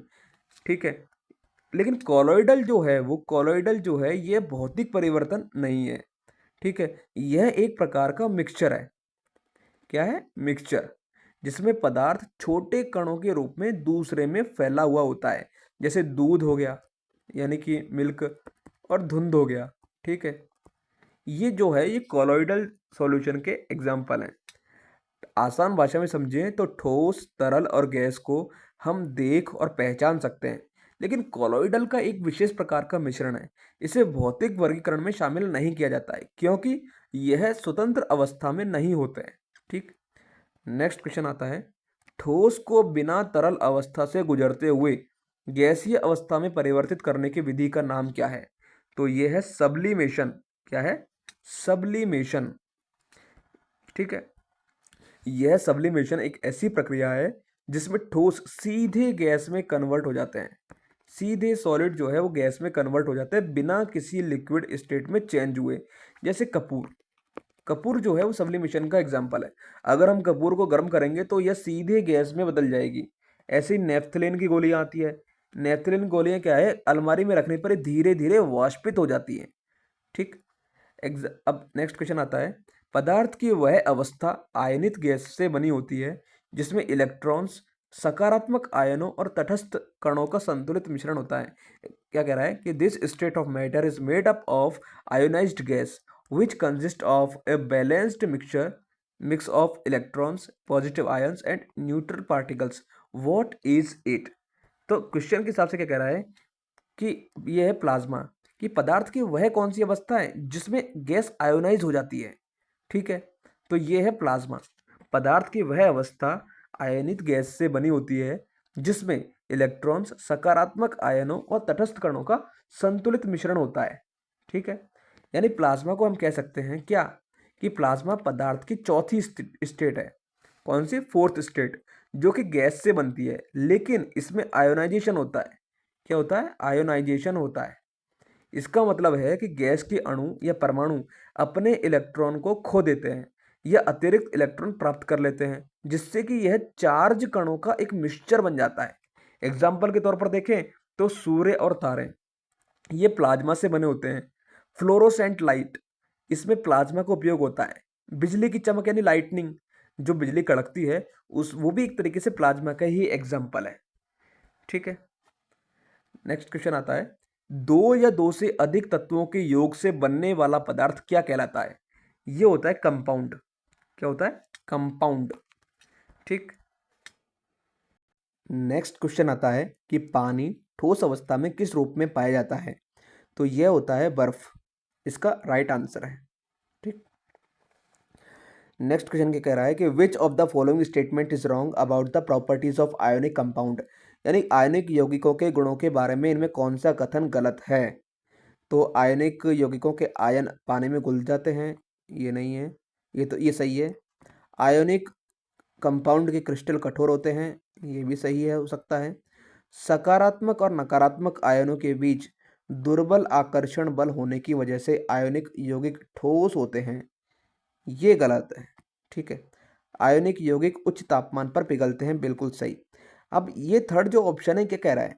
ये कह रहा है कि आयोनिक जो सकारात्मक जो आयनिक कंपाउंड होते हैं वे पॉजिटिव आयंस और नेगेटिव आयंस बहुत मजबूत आकर्षण बल यानी स्ट्रॉन्ग अट्रैक्टिव फोर्स से जुड़े होते हैं। इसी वजह से ये कठोर और ठोस होते हैं। इनका जो पिघलने और उबालने का तापमान है वो बहुत ही हाई होता है। टेम्परेचर इनका जो मेल्टिंग और बॉइलिंग पॉइंट है वो बहुत ही हाई होता है। पानी में ये आसानी से घुल जाते हैं। अच्छा, गलत कथन क्यों है? गलत कथन की अगर हम बात करें तो जो दुर्बल आकर्षण बल है यानी वीक फोर्स, जो दुर्बल आकर्षण बल है ये गलत दे रखा है यहाँ पे। क्यों? क्योंकि जो आयनिक कंपाउंड होते हैं वो नेगेटिव, पॉजिटिव और नेगेटिव आयनों के बीच में बहुत ही वेरी स्ट्रॉन्ग फोर्स होते हैं इनके बीच में। तो ये जो दुर्बल आकर्षण बल है ये इसी की वजह से हम कह सकते हैं कि ये ऑप्शन गलत है, ठीक। अब नेक्स्ट क्वेश्चन आता है कि बर्फ की घनत्व पानी के घनत्व से कितनी होती है? तो इसका जो आंसर है वो है कम होती है। बर्फ का जो घनत्व है वो पानी से कम होता है। कैसे? कि बर्फ की जो डेंसिटी है वो जब पानी जमकर बर्फ बनता है तो उसके अणु एक दूसरे से दूर हो जाते हैं और एक हल्की संरचना बनाते हैं। यही कारण है कि बर्फ पानी पर तैरती है। कैसे? बर्फ पानी पर तैरती है। अगर हम देखें तो जो पानी का घनत्व होता है वो तो होता है 1 ग्राम पर सेंटीमीटर क्यूब, लेकिन बर्फ का जो घनत्व होता है वो होता है 0.92 ग्राम पर सेंटीमीटर क्यूब। ठीक है? पानी के जो सॉलिड स्टेट है, सॉलिड फॉर्म में, जो कि हम बर्फ कह सकते हैं, उसकी संरचना कम घनी होती है।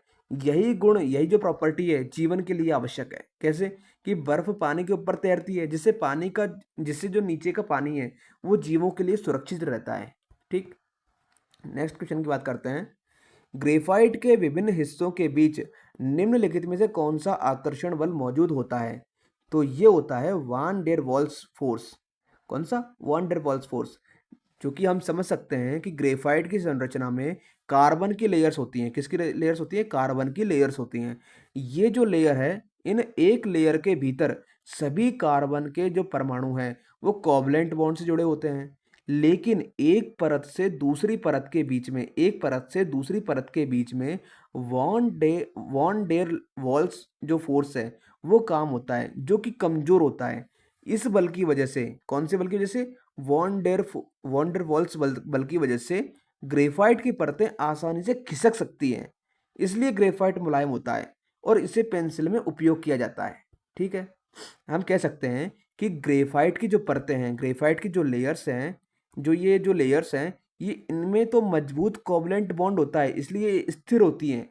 लेकिन इनकी जो परत के बीच में, जो इस परतों के बीच में जो बल होता है वो वान डेर वाल्स बल होता है, वान डेर वाल्स फोर्स होता है, जिसके कारण ये कमजोर होती है। यही कारण होता है कि ग्रेफाइट का उपयोग लुब्रिकेशन और पेंसिल में किया जाता है। ठीक। नेक्स्ट क्वेश्चन की बात करते हैं। पानी की निश्चित मात्रा का वॉल्यूम पानी की निश्चित मात्रा का वॉल्यूम 0 डिग्री सेंटीग्रेड से 4 डिग्री सेंटीग्रेड के बीच कैसे होता है? तो ये होता है लो।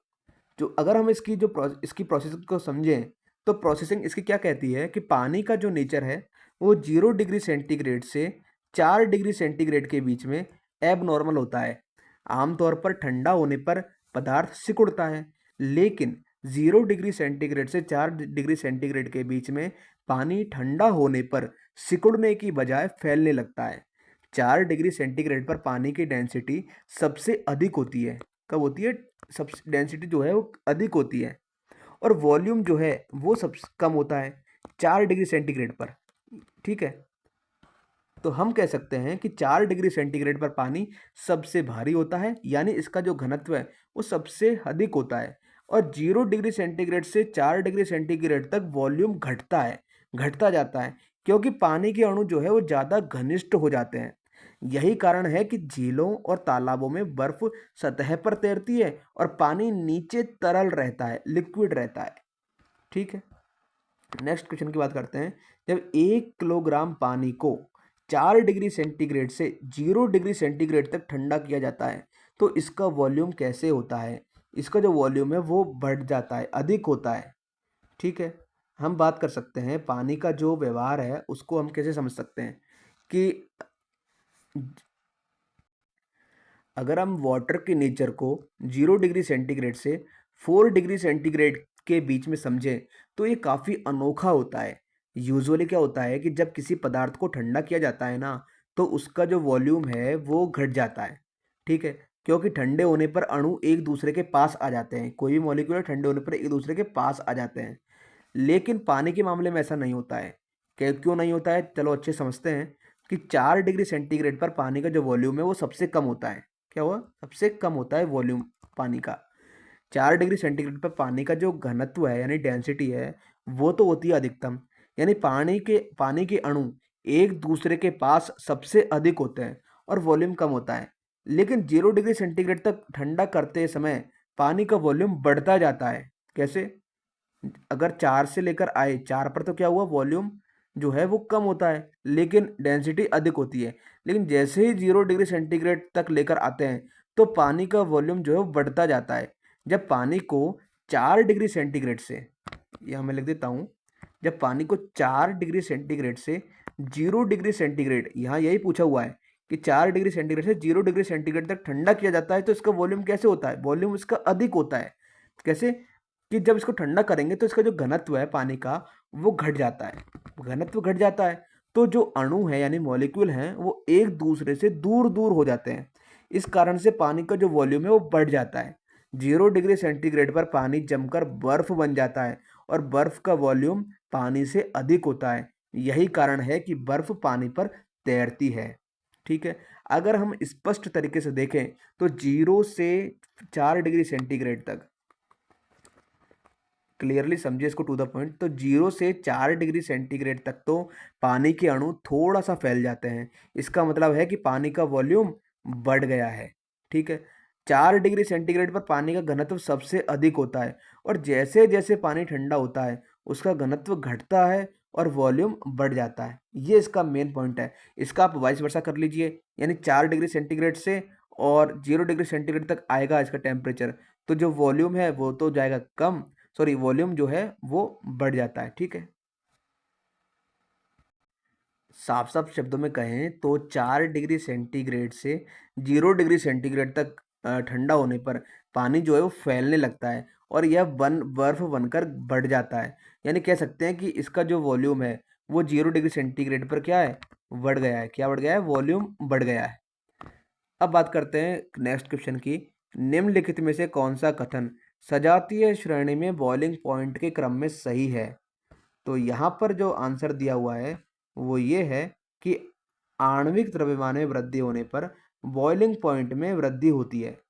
यानी कि कह सकते हैं हम, हो सबसे पहले देखें तो होमोलोगस जो सीरीज़ है, होमोलोगस जो श्रेणी है, उसमें हम उन यौगिकों को देखते हैं जो एक ही रासायनिक गुण रखते हैं, यानी जिनकी केमिकल प्रॉपर्टी एक ही होती है, लेकिन इनके जो मॉलिक्यूलर जो मास है, मॉलिक्यूल मास है, उनमें डिफरेंस होता है। एग्जाम्पल के तौर पर देखें तो अल्कोहल और हाइड्रोकार्बन, ये इनके जो द्रव्यमान में तो अंतर होता है, लेकिन इनकी जो केमिकल प्रॉपर्टीज़ होती हैं वो सेम होती है। जब हम एक सजातीय श्रेणी के यौगिकों को देखते हैं, यानी कि होमोजीनियस मिक्सचर को देखते हैं, तो यह देखा जाता है कि जो मॉलिक्यूलर मास है, मॉलिक्यूलर मास के बढ़ने पर बॉइलिंग पॉइंट भी बढ़ जाता है। इसका कारण यह है कि जो हाई मॉलिक्यूलर मास वाले जो कंपाउंड हैं, उनके बीच आपसी आकर्षण बल अधिक होता है। आपसी जो आकर्षण बल है, वो अधिक होता है, ठीक है? जिससे कि क्या होता है, जिससे उन्हें गैसीय स्टेट में परिवर्तित होने के लिए अधिक एनर्जी की रिक्वायरमेंट होती है। एग्जाम्पल के तौर पर देखें तो जैसे मीथेन है, ठीक है? क्या है? Methane gas CH4। तो CH4 का जो बॉइलिंग पॉइंट है वो होता है -161 डिग्री के आसपास, ठीक है? जबकि जो एथेन है C2H6, इसका बॉइलिंग पॉइंट होता है -88 डिग्री सेंटीग्रेड के आसपास। यानी जैसे जैसे आणविक द्रव्यमान बढ़ेगा, यानी मॉलिक्यूलर मास बढ़ेगा, वैसे वैसे बॉइलिंग पॉइंट भी बढ़ता जाता है। अब ये बढ़ता क्यों है बॉइलिंग पॉइंट? बॉइलिंग पॉइंट इस बात पर डिपेंड करता है कि मॉलिक्यूल के बीच में जो इंटरमॉलिक्यूलर फोर्स है, यानी कि जो आकर्षण शक्ति है, वो कितनी मजबूत है। आणविक द्रव्यमान बढ़ने से अणुओं के बीच यह आकर्षण बल मजबूत होते हैं, जिसके कारण अधिक ऊर्जा की आवश्यकता होती है और बॉइलिंग पॉइंट बढ़ता है। ठीक है? नेक्स्ट क्वेश्चन देखते हैं। किस किस में इंटरमॉलिक्यूलर आकर्षण बल सबसे कम होता है? तो ये होता है गैसों में। गैसों में इंटरमॉलिक्यूलर आकर्षण बल क्या होता है? कम होता है। अच्छा, समझते हैं कि इंटरमॉलिक्यूलर आकर्षण बल होते क्या हैं? कि ये वे बल होते हैं जो अणुओं या कणों को आपस में जोड़े रखते हैं, यानी जो मॉलिक्यूल्स को आपस में कनेक्ट करे हुए रखते हैं। यह फोर्स पदार्थ की स्टेट ऑफ मैटर पर डिपेंड करते हैं, यानी पदार्थ की अवस्था कैसी है। गैसियस स्टेट की बात करें तो इसमें मॉलिक्यूल दूर दूर होते हैं, दूर दूर होते हैं, और उनके बीच में जो अट्रैक्शन फोर्स है वो बहुत ही कमज़ोर होता है। यह कारण है कि गैसों का कोई भी डेफिनेट शेप नहीं होता और ना ही इनका कोई आयतन होता है डेफिनेट। जो मॉलिक्यूल हैं वो एक दूसरे से इंडिपेंडेंटली रूप से चलते हैं और बीच में बहुत कम संपर्क होता है। ठोस और अगर हम बात करें इसकी सॉलिड की और लिक्विड की, तो इनमें क्या है कि जो मॉलिक्यूल के बीच में अट्रैक्शन फोर्स गैस की तुलना में अधिक होता है। सॉलिड में जो मॉलिक्यूल है वो सबसे अधिक आकर्षित होते हैं और तरल में यह जो बल है वो ठोस से थोड़ा कम होता है, लेकिन गैस के मुकाबले फिर भी अधिक होते हैं। ठीक है? नेक्स्ट क्वेश्चन की बात करते हैं। एक तरल द्वारा गैस में परिवर्तित होने की प्रक्रिया को क्या कहा जाता है? इसे कहा जाता है वेपोराइजेशन। क्या कहा जाता है? वेपोराइजेशन। वेपोराइजेशन वह प्रोसेस है जब एक तरल पदार्थ यानी एक लिक्विड पदार्थ गैस में चेंज हो जाता है। यह प्रक्रिया तब होती है जब लिक्विड का टेम्परेचर इतना बढ़ जाता है कि लिक्विड के जो मॉलिक्यूल हैं वो आपस में बंधे रहने के बजाय हवा में उभरने लगते हैं। हवा में उभरने लगते हैं। ठीक है, यह प्रक्रिया दो तरह से होती है। कौन कौन सी? एक तो होती है वेपोराइजेशन वेपोराइजेशन और एक होती है बॉइलिंग यानी उबालने वाली प्रक्रिया। वेपोराइजेशन में क्या होता है? वेपोराइजेशन में ये होता है कि जब लिक्विड का कुछ हिस्सा उबालने के बिना गैस में बदल जाता है। अगर हम जैसे लिक्विड है उसको उबाल नहीं रहे हैं और लेकिन वो बिना उबाले ही गैस में तब्दील हो जाता है। तो ऐसे जैसे कि पानी है, पानी की जो सतह है वो धीरे-धीरे वाष्प बनना स्टार्ट हो जाती है। तो वो प्रक्रिया होती है वेपोराइजेशन में। लेकिन अगर आप बात करें बॉइलिंग की, तो बॉइलिंग में क्या होता है कि जब लिक्विड का टेम्परेचर उबालने के बिंदु यानी जो मेल्टिंग पॉइंट है, मेल्टिंग पॉइंट तक पहुंच जाता है। ठीक है, मेल्टिंग पॉइंट तक पहुंच जाता है तो लिक्विड के हर एक हिस्से से गैस उत्पन्न होती है। ठीक है, और कंडेंसेशन, फ्यूजन और सब्लिमेशन की हमने बात की थी। कंडेंसेशन क्या होता है? कंडेंसेशन होता है कि जब जो गैस है वो लिक्विड में बदल जाती है। किसमें? गैस जो है वो लिक्विड में चेंज होती है। जैसे कि बर्फ की जो कूलिंग है वो पानी की बूंदे, बर्फ की कूलिंग से क्या होता है? पानी की बूंदे बनना। ठीक है, ये होता है कंडेंसेशन। अगर बात करें संलयन की यानी कि फ्यूजन की, तो फ्यूजन तब होता है जब ठोस पदार्थ पिघल पिघल करके द्रव बनता है। ठीक है, ठोस का लिक्विड में चेंज हो जाता है। सब्लिमेशन की बात करें तो सब्लिमेशन एक तरीके से वह प्रक्रिया है जिसमें ठोस सीधे गैस में बदल जाता है। किसमें? ठोस जो है वो सीधे गैस में बदल जाता है। जैसे कि बर्फ का वेपोराइजेशन बिना तरल हो जाता है, बिना लिक्विड में चेंज किए हो जाता है। तो ये एक तरीके से ये सॉलिड जो है डायरेक्ट गैस में बदलने की प्रक्रिया क्या होती है? सब्लिमेशन, यानी इसे हम ऊर्ध्वपातन भी बोलते हैं। ठीक है, नेक्स्ट बात करते हैं ऊर्ध्वपातन क्या है यानी व्हाट इज सब्लिमेशन। तो यही क्वेश्चन आ गया। देखो, किसी पदार्थ का ठोस से सीधे गैसीय अवस्था में चेंज होना, ये होता है सब्लिमेशन प्रोसेस। ठोस से सीधे गैसियस स्टेट में चेंज होने की प्रक्रिया को क्या बोलते हैं? इसे बोलते हैं सब्लिमेशन। ठीक है, नेक्स्ट क्वेश्चन आता है कि दो या दो से अधिक पदार्थों के एक सजातीय मिश्रण को क्या कहा जाता है? इसे कहा जाता है सॉल्यूशन। क्या कहा जाता है? विलयन। ठीक है, सॉल्यूशन जब दो या दो से अधिक पदार्थों को मिला करके एक सजातीय मिश्रण तैयार किया जाता है, एक सजातीय मिश्रण तैयार किया जाता है, तो उसे हम विलयन कहते हैं। क्या कहते हैं? उसे हम सॉल्यूशन कहते हैं। ठीक है, इसमें सभी पदार्थ एक समान रूप से वितरित होते हैं, जैसे चीनी का पानी में घुलना। ठीक है, और हमने मिक्सचर कंपाउंड की बात की थी। मिक्सचर क्या होते हैं? मिक्सचर वो होते हैं जो सामान्य रूप से दो या दो से अधिक पदार्थों का मिलन होता है, लेकिन यह सजातीय या विषम हो सकता है, और यानी कि होमोजीनियस हो सकता है या फिर हेटेरोजीनियस हो सकता है। और ऐसे कंपाउंड है, कंपाउंड में क्या होता है कि जब दो या दो से अधिक तत्व रासायनिक रूप से जुड़ करके नया पदार्थ बनाते हैं तो उसे हम बोलते हैं कंपाउंड। ठीक है, नेक्स्ट क्वेश्चन की बात करते हैं। मक्खन को दही से अलग करने की प्रक्रिया को क्या कहा जाता है? इसे कहा जाता है सेंट्रीफ्यूगेशन, यानी कि अपकेंद्रण। अपकेंद्रण वह प्रक्रिया है, सेंट्रीफ्यूगेशन वह प्रोसेस है जिसमें घुमाकर के पदार्थों को उनके घनत्व के आधार पर अलग किया जाता है। दही से मक्खन को अलग करने के लिए दही को एक उच्च गति से हाई स्पीड से घुमाया जाता है, जिससे मक्खन ऊपर आ जाता है और दही नीचे रह जाता है। ठीक है,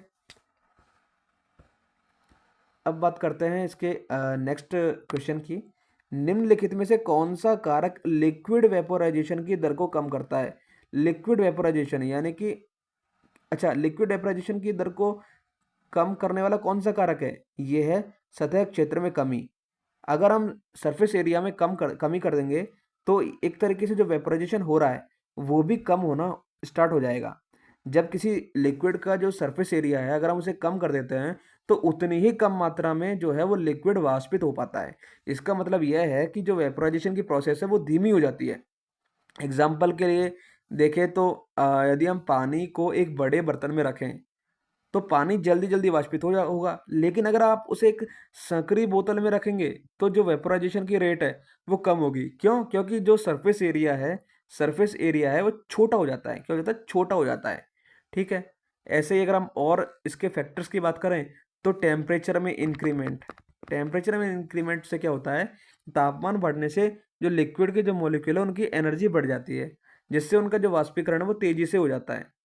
यहाँ तो केवल खैर पूछा गया है कि वाष्पीकरण की दर को कम करने वाला कौन सा फैक्टर है, तो वो सतह क्षेत्र में कमी है। लेकिन हम अगर बात करें वाष्पीकरण यानी वेपोराइजेशन में, लिक्विड में वेपोराइजेशन जो है वो उसकी रेट को कैसे हम एनहेंस कर सकते हैं, बढ़ा सकते हैं, तो टेम्परेचर में वृद्धि करके, हवा के प्रवाह के द्वारा और प्रेशर में कमी, इन सब चीज़ों से हम आसानी से जो वेपोराइजेशन की प्रोसेस है उसको बढ़ा सकते हैं। ठीक, तो गाइज ये रहा आपका कंप्लीट मैटर का चैप्टर, जो कि केमिस्ट्री का one of the most chapter है। ऐसे ही हम आगे और भी चैप्टर्स और भी लेक्चर करेंगे, यानी कि पूरी कंप्लीट साइंस आपको इस चैनल पर अवेलेबल हो जाएगी। ठीक है, तो इस चैनल पर जुड़े रहने के लिए धन्यवाद, और आप चैनल को सब्सक्राइब कर सकते हैं और आने वाली जो भी वीडियोज़ हैं उनके बारे में लेटेस्ट अपडेट पा सकते हैं। तो यहाँ तक बने रहने के लिए धन्यवाद।